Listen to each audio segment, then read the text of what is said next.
Bonjour mademoiselle. Bonjour Nyabira, ça va? Très bien, merci. Bienvenue, c'est bon de te revoir. Merci de m'avoir. All right.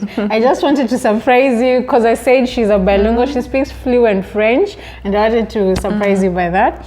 But yeah, let's speak start very off. good French as well. I do. Oh, thank you so much. So tell us a little bit about yourself, your backstory, and how you came up with the idea of teaching music.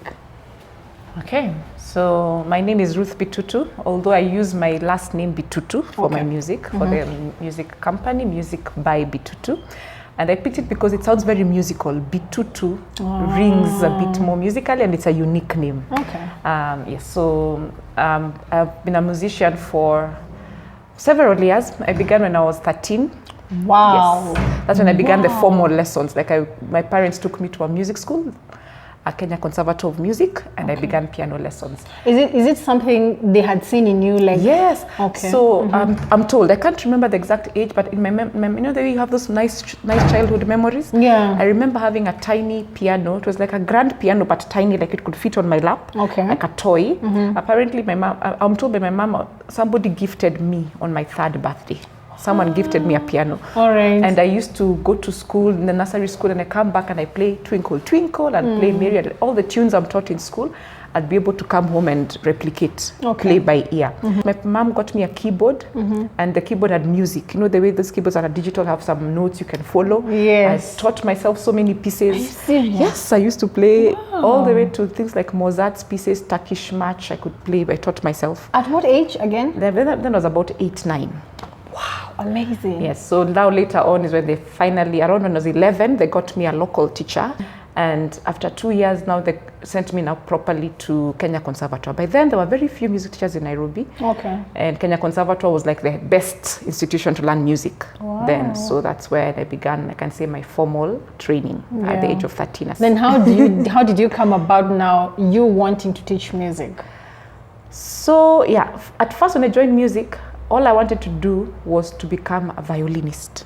I'd go to these concerts. We used to have, there were very few concerts, the Nairobi Orchestra then. My dad took me to a concert to watch at All Saints Cathedral. And I sat there watching, I'm like, look at them, they're not making any mistakes. I know. Like I was sitting looking for a mistake. Oh, really? So I did, by then I was doing piano only. I liked piano because that's the first thing that came to me. That's the first available tool. Like I said, somebody gave me a gift and it was affordable. By then violin was like an abstract idea. Like one day I'll be able to join an orchestra and play flawlessly like the musicians on stage. But I always wanted to be a musician. Just for me, music, I can't say what really drove me to do music. It just came naturally. So that's what I began with. However, I'm told that my late grandmother was a pianist. And also there's a lot of music in the family. But she was a pianist in the 70s when Africans were not playing pianists. Exactly. She was quite a famous pianist and she used to play the accordion. Wow, in the 70s and 80s. So maybe I tapped it from her, and they say I look a lot like her. But for me, piano came naturally. And then luckily, my dream of violin also came true. A few years later, when I joined the university, I joined a music education course, and the university was giving us violins. There were violins to pick from, and that's how my violin journey began. Other instruments I also learned on the way. In the university, I learned guitar. I learned singing. There was chorale, and for me to graduate, I did a senior recital at Marathon. There's a recital I did upstairs. It wasn't really a requirement per se, but it was an opportunity for me to show my skills. It was fun. I've always wanted to perform. In fact, one of my deepest dreams, and that's what I'm working for now, I want to perform in Broadway. I want to sing in Broadway. I've been to New York, I've been to Broadway, and I want to be on stage. You want to be on stage? I really want to be. Go you! When we went, I told my mother, we have to see a Broadway show. It was very expensive, but that was a dream that I'm still dreaming of. But anyway, I've now told you about why I like music and how I began music. But the idea of teaching came about when I realized that there's a lot of untapped musical talent in Africa. Having begun music in the 90s, there were very few teachers. And the world is changing, the musical culture is changing. You can make a good living from music. You can be able to do music and do other things in capturing that talent, training young talent, helping them to achieve their dreams, their musical dreams, helping them to nurture so many skills that come with music. Music needs discipline. Music brings out personalities. Music shapes you in ways that we can't even explain. Music is an all-rounded activity. My contribution to society would be to train and nurture young talent, and even skilled musicians to be able to achieve their musical dreams. Okay. So Music by Bitutu is a classical music school offering high-quality lessons in piano, violin, saxophone, guitar, and a variety of other instruments, either online or in home lessons. Okay. And we run our lessons internationally, not just here in Kenya, but we have students in Europe, in Asia, as well as the United States. And this is conducted via a unique online system, which is operated via our website. This is an institution that offers a wide spectrum of lessons, no matter the age, from children all the way to adults, beginners to advanced. We have teachers who are highly qualified. For the young children, we have qualified early childhood development education trainers, and I'm one of them, and I'm an ECD certified teacher. Okay. So we provide high quality exposure in music. Just to take you back, what did you say was your first instrument you picked to play? My very first was the piano. It was the piano. Yes. Having asked you that, allow me to ask a question that maybe so many mothers, young mothers would have a dilemma about this question is, what is the optimal age for one to start an instrument lesson? I would say 4. 4. Yes. However, a child can start from as young as 3. 3 years old. Okay. The reason why I'm saying 4 is for the child to have some psychomotor skills developed. You know, for example, for piano, you have to place your hand, you have to move separate fingers. Sometimes you have to coordinate. So kids are still growing, they're still forming these skills. And also, despite lack of psychomotor skills that they still don't have at that very young age, they can still be able to learn from hearing. They'll hear the music and they remember. You remember, these are young minds, you know, they keep everything, they absorb everything. For sure. And children really remember. Children are brilliant. So the younger the child starts, actually, is the better. Okay. You know, if you're able to expose them to music, the younger you, even before they speak, even when they're in the womb, if you sing to your child, they pick it. Yeah, you know? It's true. It's true. So music training starts orally, from them understanding, hearing the music, being able to reproduce the music. That is training in itself. What's your niche and why? My niche is teaching young children. I'd like to bring out their talent, nurture their talent. Like I said, there's a lot of untapped talent, especially in Africa. Because of lack of resources, we don't have, like, the classical music culture has not really grown in the past. So I want to be one of the pioneers to capture that talent, to help children to explore their dreams, to be able to make music productive, even in an economic capacity. And finally, converting talent into an economic activity. Wow, that's amazing. You've advised us that for kids, they may start at 4 for learning, say, like piano. Like, that's the appropriate age you have given. Yes. Allow me to ask you then, how can we give a child time and space to explore their musical creativity? You should expose your children to concerts, classical concerts, and usually we have several in Nairobi. Every quarter there are concerts available. Take them once in a while, let them go see, and then expose them to good music. We have the internet nowadays, even on YouTube. Let them be able to access good music, classical music, whatever music, even if they like jazz, even if your child likes soul, for example. Let your children listen to music. Encourage them to express themselves. You should not let them feel like music is not something worth pursuing. You should support them. Exactly, yeah. If your child says they want to learn trumpet, if you're able to get them the trumpet, sometimes children choose what they want and parents impose alternative instruments. And that is a problem. I've seen even in my music career as a teacher, a child can tell the parent, I want to do violin. But the parent says, no, I'd rather you do piano.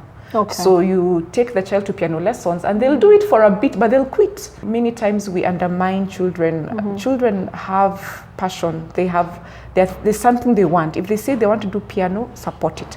Try to support their musical dreams. And also finally, I'd say is you have to be observant as a parent. Observant, and if you see your child has a certain type of skill, your child might be very good at singing, or your child might be drumming things all the time, tapping things everywhere. Listen to that and tap it. That might be a drummer. That might be somebody who sometimes even see children listening to music and they're playing imaginary notes, you know. So you should be able to expose them to music as much as you can. It's never too much. It's never too much. It's never too much. Parents should provide the infrastructure for their children to learn. You should invest. Take them to a music school that is available. Make sure it's regular lessons, you know. Encourage them to practice, participate, motivate them. Small things, even if they play a song, you clap for them. You have to show children that you're supportive, you know. Of course, sometimes they may not perform perfectly, but you support them. If they have a recital in school, if they have a performance at school, and they invite the parent, invite you as a parent, please attend, please make time for them. Show them that you are with them through the musical journey. And it's an investment. It's an investment of the parents' time, parents' money, it's you know. true. But the rewards are far more greater than the cost. And personally, you see me now, it's because my parents have invested in me. Imagine. A lot of money went through, a lot of time. My father would drive me to music school and pick me up and take me back. I usually say the success of a child in music is dependent on the family, you know. Amazing. I mean, you have an experience of more than a decade, you know, in teaching music. And I know you've actually seen significant growth. Maybe you can share with us some of the challenges you faced when you're starting, some of them that you've curbed, and maybe now you can share your business tips that have made you to be successful. Okay, so when I started, one of the challenges I had, of course, was scheduling, keeping track of my lessons, keeping track of my payments. By then, I was just using a pen and paper. You know, I have a book, and when the child does the lesson, you ask the child or the parent to sign. Then sometimes the book gets lost. So you start wondering, and that was before smartphones. You know, nowadays we have smartphones, you can just put a calendar or a note. Exactly. But that was way before, early 2000s, you know. That was time when we didn't have smartphones, so business administration was difficult. And I've overcome that now, but nowadays with we have more access to IT. You know, I have an online system where I'm able to see my schedule, add students, remove students, seek lessons, see who was attended. I even give my parents an attendance report every month. I have to provide an extra value, an administrative value. Parents are busy. Some of them do not have time to trace how many lessons did my son or daughter miss. Because you know, sometimes kids get a flu and the parent cancels, or COVID, or all of these reasons come up. And for example, if we had planned to do 8 lessons and for some reason your child did 6 lessons, I have a proper report that shows this is what you've done, what you've not done. Anyway, so I've been able to build my administration and make it seamless. Another challenge I had when I began my business was getting customers, because that's one of the biggest things about business, because if you don't have customers, you don't have a business. And I remember I used to go to big malls like Yaya, Sarit Center, Village Market. I pay a fee and I make a poster, and I have to put the poster and I pay a monthly fee. Often people will call you, but they don't fall through, you know. They call you, they hear maybe, oh, this is how much you charge. Maybe just calling just to check. Is this a real? It's a real thing. True. Yes, but thankfully things have grown with the social media, because now I am easily able, I don't have to pay a fee. I'm able to just promote myself on Instagram, on Facebook, and I even have a website. I'm able to put myself out there. If you just look for Music by Bitutu, you'll see everything, you know. And finally, with recommendations. Yes, because now it's come to a point whereby the clients are looking for me instead of me looking for the clients. That's really amazing. Yes, and it's become a challenge, because sometimes someone tells me, I have been told you're the one to teach, please. I tell them, I'm so sorry, this is the only available slot, or I cannot. But that has been solved also by, I've hired 2 teachers who are very good and who have worked with some clients who are very happy. Wow, You know, that's so a good growth. at least yes, I am able to tell clients, I'm sorry, I'm not able to be the one to teach your child for now, you know, but I am able to allocate you a very good teacher, and through my online systems, I still work with the parent. I will not tell, for example, Nyawira, I'll tell them, I won't just give them to Nyawira and they work on their own. No. Yeah. I see all the lessons that they do with Nyawira. I see all the notes. Every time a child has a lesson with a teacher, there's a way they record them somewhere, and I supervise every week. When a parent tells me, can I send you a video, or even the student, more often than not, the students will tell the parent, please send teacher a video of me playing, you know? So I feel very happy. It's a chance to see the excitement of a child, the fulfillment, the pure joy of a child to be able to play certain things, and also the involvement. I like it. I need parents involved. I cannot be able to provide the service I do as well as I do without a parental involvement. And also I like that there is a good relationship between me and the parent and the child, that they know that they can always, anytime, send me a video, send me a clip, ask me questions. You know, they can access me anywhere, WhatsApp, on my website, on a SMS, and tell me, we have a problem with this piece, can you help us? Because what happens, every lesson I give homework, you know, and I expect that in a certain period of time, maybe in a week's time, when I come back, that there's progress. But there's challenge, because these parents are not musicians, they're not pianists sometimes, most of the time. Of course, most of the time. So sometimes the child, assisting with the assignment, the child is stuck. They're like, the parent, they don't remember what note it is. I can imagine. And like I said before, when you're providing a service like me, you have to go the extra mile, and I'm willing and very happy to go and to be approachable, that they can come and ask, what do we do, even if it's midweek. Another challenge I had when I was beginning the business, one of the biggest challenges I think, was transport, getting to my clients, because like I said, I'm not only an online teacher, but also I go to people's homes a lot. And at that time, I didn't have a car, and I used to have clients who are in certain parts of Nairobi, whereby even if you take a matatu, it can't get you there. Yes, you have to drop off. There were no Ubers. Oh, this is when you were starting. Yes. You asked me my children when I was starting. Yes. So you'd walk all the way? My goodness. Like at the client in Langata, I'd stop at the stage Pale Carnival. And I'd walk 2 kilometers to the house. With carrying your instruments, or carrying my violin 5 kgs. My goodness. I'll never forget it. That was one of my biggest challenges. You get to class sweaty, you get to class hot, and tired. And then now I couldn't take so many clients, because with a matatu, when say we take matatu, you go to town, wait for it to get full, get to the place, walk 2 kilometers to the house, walk back. Time was getting lost. So I could not get to as many clients as I wanted. I was struggling to get there, you know. Of course, with time, Uber came and the like, but God is good, because I was able to get my own vehicle. Service I'm providing is convenience, you know.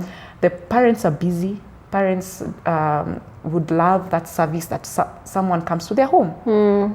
And it cuts off the stress of traffic, it cuts off the stress of safety. You know, the roads can be risky. I take all that. I take the risk, I take everything. I'll come to your home and I'll provide the lesson. So it's always been a pleasure to do it. But one of the challenges, I'd say, accessibility. Yes, and in various parts of Nairobi. Wow. I just want to hear a little bit about the pandemic period. How was that for you with your business? That was very difficult, especially when schools were closed abruptly. You know, because not only do I have my Music by Bitutu, I also teach in institutions, in major schools. And being a part-time teacher, you're unpaid per lesson. It's not like it's a salary that even if there's a pandemic, you can stay home and you're paid, you know. So it was a part-time job. And when the president announced over the weekend that we closed schools on Monday, I had no job. Exactly. And you don't know, and it's indefinite. You don't know how many months the schools will be closed. So that was a very difficult time. Second challenge was telling parents that let's try online lessons. See, personally, I've taken online lessons for years. I have a teacher in Germany, and before that she was in the US. So for about 5-6 years prior to the pandemic, I've been taking online lessons, and they work. But convincing a Kenyan parent, yes, and I'm saying, I'm specifically, some parents were very resistant to how will you teach piano online, because they think you have to be there, touch the kids. And it's a valid, no, I'm not disputing it. It's a valid concern. And then not everyone was ready for the change. It was difficult. But I thank God 2 or 3 clients from the get-go were open-minded. Wow. In fact, I had one particular father. Mostly I deal with the moms. Rarely I deal with the dads. But I have one dad, I think he's the most supportive dad ever. He's my first client ever. I found me on social media, but I call this dad, I told him, let's try. The child was about 7 years old, 7, 6.5. He said, why not? And by then I didn't know about Zoom. We went on WhatsApp. So I had to experiment with a couple of apps. So it was quite a challenge, convincing parents to take online lessons, number 1. Number 2, making the online lessons worth it, making it clean. It's providing quality.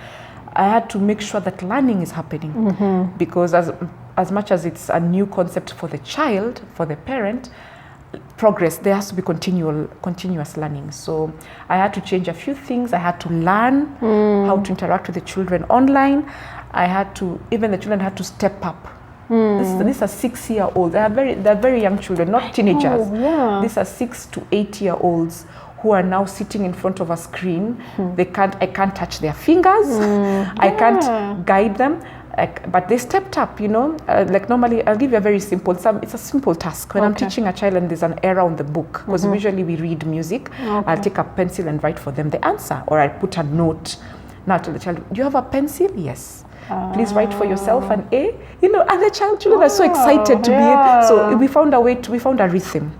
And the parents, I'd really appreciate, and I take a chance to appreciate the parents of Music by Bitutu, who stuck with online lessons through the pandemic, because the parents played a major role. They're the ones who would receive the Zoom link. They're the ones who would log in the student. They would set up the cameras or the phone, you use a phone or an iPad or something. They'd make sure, because that's where the parent would come in. The parent just make sure the child is on the piano and set up put some pillows, put all sorts of things, prop the child, prop the whole setup. That was nice support. I feel like the parents were engaged. Yes, so that's what I'm saying. I really like to appreciate my parents. I have very good clients. The success that I have now as a music teacher, as Music by Bitutu, it's because of parents who are very involved, because I told you my main clientele are children. So the parents would set up. By then, this is before we bought camera stands. With time, we all adjusted. I bought a camera stand, the parents but before, like the first week of COVID, and first month, nobody was leaving their home. We're told, don't go out, stay social distancing, shops were closed, So you can't tell a parent to go buy a camera stand. So what we would do, simple things like I'll ask the parent, take a dining room chair, put some pillows. So that the camera or the phone and the camera will flop. The camera will fall mid-lesson.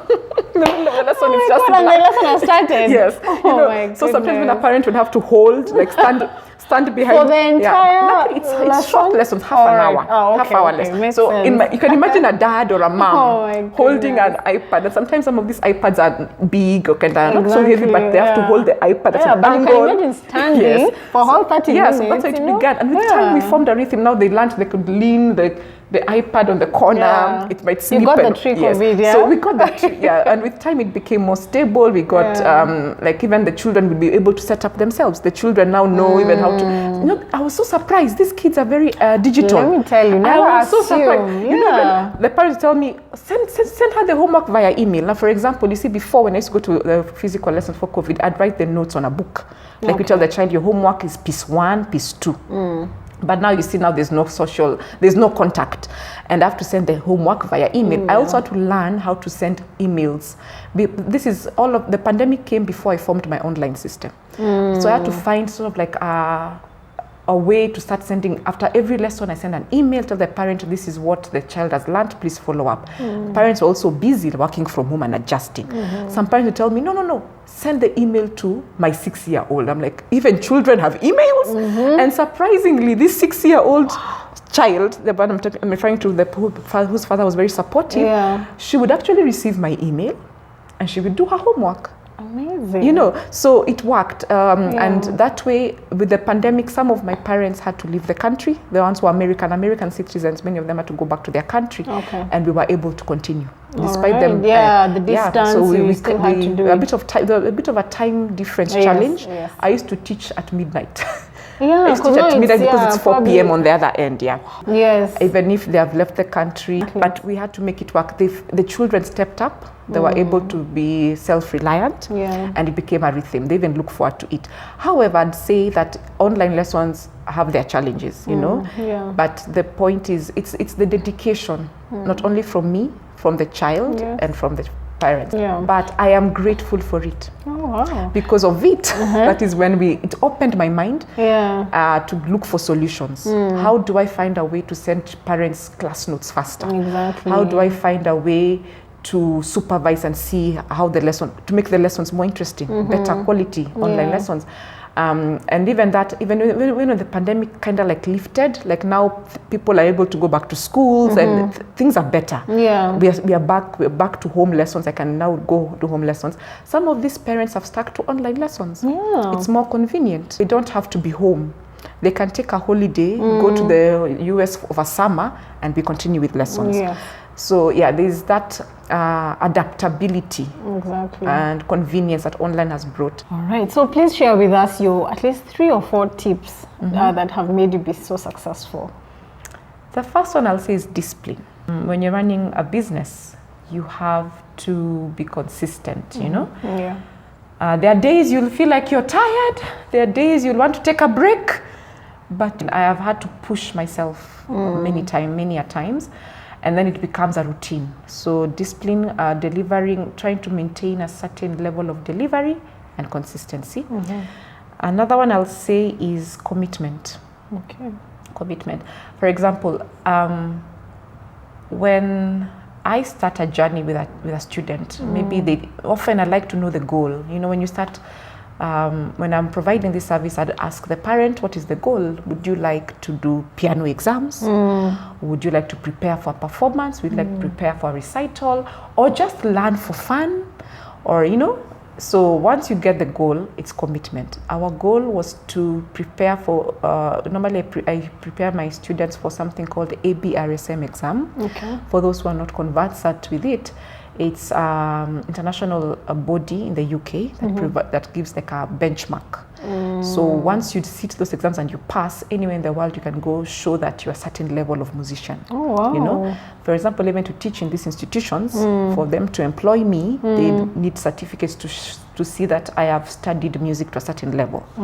So if the goal of the music lessons is for the child to sit a certain exam, commitment, I have to ensure that the child sits the exam and excels. You know, I have to commit myself to provide high quality lessons, or my teachers must also do the same, that will prepare to achieve that goal, which is the passing of the exam or performing a concert or whatever. So keeping to goals and committing to them.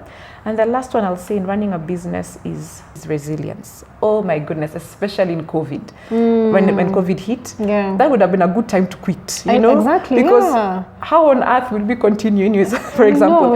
For sure. But resilience is key. I have had to keep the fire burning. Why did I start teaching music? What is my goal? I want to tap all of this talent. I want to form a name.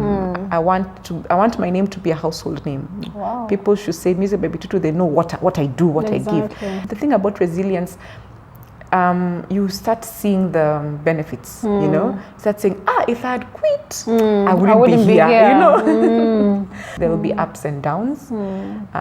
Sometimes when the downs might be more than the up, but you just have to stick to it, because the sun does come out. It does. The sun comes out. It does. There's a way the universe just repays you. So just be resilient. And when you're being resilient, not just being resilient blindly. I'll add another point. You have to grow, adapt, adaptability. Exactly. Because one of the things I learned in the last 2 years over the COVID season is to adapt. Talk a little bit about a financial discipline. You know, someone would look at you and think you're from this rich family. You know, you just said someone gifted you a piano, your parents took you to a school, you know, they invested in you. Talk to someone who's really not where you are at that pub, but how was financial discipline to you, you know? Yeah. Nyawira, I'll just correct you there. All right. Thank you. It's nice to have that image portrayed of me. But I wasn't born with a silver spoon in the mouth. And piano lessons were quite expensive. In fact, I dare say more expensive then, in the 90s, than they are now. But my parents, I could see the sacrifice they made to get me the few lessons I did, and mostly I was self-teaching. I'd hear songs and we had the keyboard and I used to try and learn. However, I'm still privileged. I was very privileged that even I had my parents there and they could have provided what they did, and it has built me until now. Financial discipline is very important in a business, you know? Yeah. To grow a business, you need capital. Financial discipline comes with sacrifice and keeping to your business goals and focus, you know? For now, Nyawira, you being here and you sing a piano in the background or sing this image of me. Yes. I wasn't always like this, you know. I have had to buy equipment. I have had to purchase certain things that are needed for the music business, you know, books. I need also to pay for monthly subscriptions. There are things I have to pay for. Come what may, every month for my business to continue, these are things I have to pay. So I started small. You start small. And the second form of discipline that I think is also very important in growing a business is moral discipline. This is how you treat your customers. This is courtesy.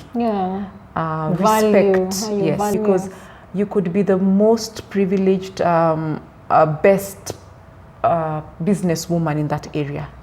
For example, even if I were the best piano teacher in Nairobi, but I am not kind and courteous and friendly, you know. So moral discipline is very important in growing a business, maintaining a customer relationship. Customers are the bloodline of the business. For success in learning a musical instrument, what ranks you high between talent and practice? That's a very good question. And many parents would ask me, they'll ask me, how much do we need to practice? Do you think he or she is talented? Or they think, oh, because my child is talented, it will be automatic. No. Talent and practice come hand in hand. I dare say that they play equal parts. Okay. There are many kids I've met in my career who are gifted. They are shining stars in the making. They easily learn, they can play anything.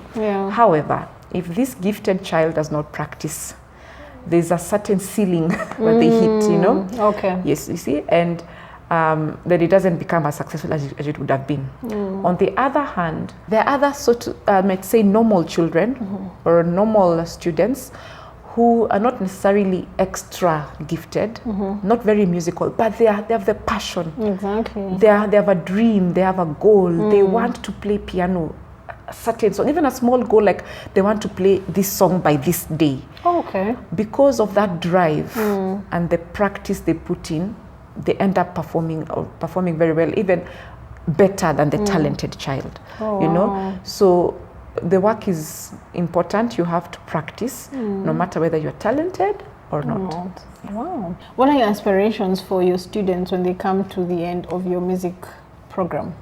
My aspirations for my learners is that they become successful, that they establish their musical careers, that they are able to create a living, if that was their goal, that they are able to perform, that they are happy with their musical training, and that they're able to continue, you know.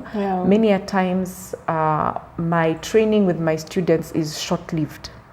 Because of the nature of their parents' jobs. 3 years, they have to move on to another country or something. Or I have students who now graduate to university. The teenagers who now are no longer here, they have to go abroad for education. I aspire that when they go to their next level of education or in the next country, they're able to pick up and continue with ease. You know, they're able to fit in, join the orchestras abroad. They are able to pick up a musical course and be able to learn without any difficulty and enjoy. Keep enjoying the musical journey that they began with me. Wow. How does the future look like for Music by Bitutu? The future for Music by Bitutu is bright. Wow. The music culture is growing, you know, not just in Kenya, but globally. We have seen how music has uplifted people. Because music can get you out of a dark place. Music has united people through the pandemic. When the pandemic was terrible, many people in Europe would sing through their balconies to encourage each other. Yeah. We have seen people are appreciating music more and more. So I have no doubt that there is demand. Yes, there is. There is a need for musical training. And music speaks to us spiritually, culturally, socially. You have seen even recently with the Russia-Ukraine conflict, how people are using music just to convey a message, are using music to comfort themselves. So the music industry is growing, and I am happy that I am able to have this platform to help others explore their musical talent, to help create music. Wow. Make this world a better place. Amazing. And how can people reach you? You can reach me via social media. Okay. I have a page, Music by Bitutu, on Instagram. You can also get me on my website, www.musicbybitutu.com. There is a sign-up link if you want to sign up. There's a contact form. Drop a message, a question, any question you might have, whether where to buy an instrument or how to start your lessons. I'll get it immediately.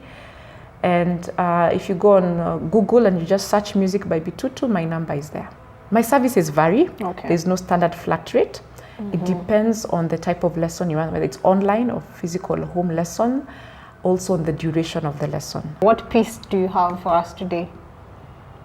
I wanted to play for you a little bit of Turkish March by Mozart that I began learning. Remember when I told you when I was a kid and I'd teach myself? Yeah. I taught myself a bit. Now I have improved on it a little bit. Oh, wow. So stay tuned to watch more.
Wasn't that amazing? For me, I'll finish with two amazing quotes. And one is, without music, life would be a mistake. That's by Frederick. And another quote is, music produces a kind of pleasure which human nature cannot do without. And if this is the kind of video that you like, kindly give it a thumbs up, comment, share, and please subscribe. And welcome to Music by Bitutu. Thank you so much for having me, Amira. So till we meet again, it's